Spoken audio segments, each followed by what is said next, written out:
Bismillahirrahmanirrahim. Alhamdulillahi Rabbil alamin. Allahumma salli ala Sayyidina Muhammad wa ala ali Sayyidina Muhammad, amma ba'd. Burdatu Rasulillah sallallahu alaihi wasallam, bait ke-13.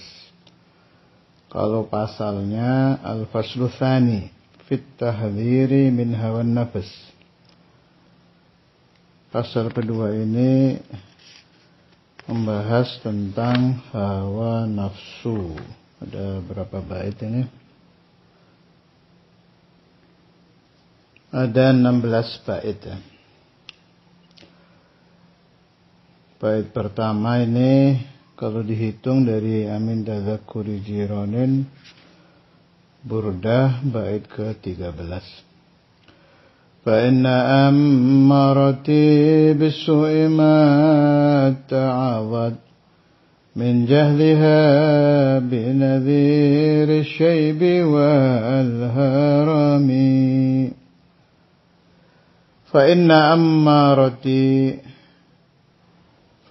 maka sesungguhnya ammarati nafsu ammarah saya, ammarah bisu, nafsu yang memerintahkan keburukan. Matta'adhat, tidak menerima nasihat. Min jahliha, karena bodohnya nafsu. Binadhiri syaibi wal harami, si nafsu ini sudah memperoleh peringatan dari dua hal. Satu, asyaib, uban. Dua, al-haram, pikun. Orang apabila mulai beranjak tua, banyak itu peringatan-peringatan dari fisiknya itu. Di sini diambil oleh Sahibul Burdah dua peringatan. Uban yang muncul di rambut, ingatan mulai kurang, mulai sering lupa, bahkan kadang waliyadzubillah sampai pikun, penyakit mulai datang, fisik kekuatannya mulai berkurang, dan lain-lain. Itu semuanya mengingatkan kita biqurbil ajal, dengan dekatnya kepastian ajal. Tapi sifat nafsu ammarah bisu, dengan munculnya tanda-tanda tadi, matta'adhat, biasa-biasa saja. Dia tidak menerima nasihat dari fisiknya itu. Tidak berubah menjadi bangkit untuk mendekatkan diri kepada Allah. Tidak ada perubahan ingin memohon ampun dari Allah amma madha, dari apa-apa yang telah lalu, dan sebagainya dan sebagainya. Karena itu perlu memahami tentang nafsu ammarah bisu. Saya ingin masuk ke pembahasan, tidak banyak memakai istilah kitab dulu. Insyaallah nanti bait kedua wala adat baru kita nukil dari pendapat ulama-ulama, orang-orang soleh, aulia yang menceritakan tentang nafsu ammarah bisu dan nafsu-nafsu yang lain. Sebetulnya begini ya. Fisik kita ini mulai dari ujung rambut sampai ujung kaki disebut zat, jasad, istilah tauhid jirim. Dari mulai muka, tangan, perut sampai telapak kaki. Itu disebut jasad. Di dalamnya ada ruh. Ruh ini manusia itu ditakdirkan tidak bisa melihat ruhnya sendiri. Nah, ada beberapa orang-orang khusus yang lebih dari itu. Dia bisa melihat ruhnya sendiri. Bisa melihat ruh orang lain. Kita tidak bahas itu. Kita bahas yang umum saja. Kita tidak bisa melihat ruh, atau boleh juga disebut jiwa. Nafsu itu mana? Sama. Jadi ruh tadi disebut juga nafsu ammarah bisu. Untuk kita ini, untuk orang yang sudah naik disebut nafsu lawamah, yang naik lagi disebut nafsu mutmainnah, naik lagi disebut nafsu radiyah, naik lagi disebut nafsu mardiyah. Ada yang mengistilahkan lebih dari yang saya sebut tadi, macam-macam. Itu semua dari segi sifat si ruh. Barangnya sih satu, zatnya satu. Pahami ini. Jadi nafsu, ruh sama itu. Jirimnya, zatnya sama saja. Apabila ruh tadi sehari-hari selalu menuruti hawa itu keinginan untuk hubbud dunia, untuk hubbul akli wasyurbi, senang makan minum berlebih-lebihan, senang nikah berlebih-lebihan, selalu hobi glamor, itu hawa sifatnya. Zatnya satu. Ya ruh, ya nafsu, sama saja ini. Karena itu saya sangat senang sekaligus kagum dengan ulama-ulama ahlu thariqah. Mereka teliti. Luar biasa menelitinya itu. Ini bagaimana caranya dari nafsu ammarah biar cepat naik ke nafsu lawamah. Dari nafsu lawamah biar cepat naik ke nafsu mutmainnah. Itu diobati betul. Faminhum, sebagian dari mereka pakai zikir Allah, Allah. Sebagian dari mereka pakai sholawat daim. Ada yang sholawat ala Muhammad. Ada yang Allahumma sholli ala sayyidina Muhammad wa ala ali sayyidina Muhammad.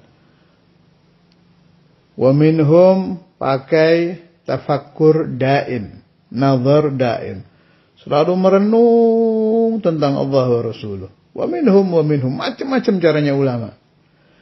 Tujuannya sih satu, supaya nafsu ini hawanya hilang, bisa menjadi ruh yang sempurna, ruh yang kembali kepada fitrahnya, kembali kepada asal penciptaannya.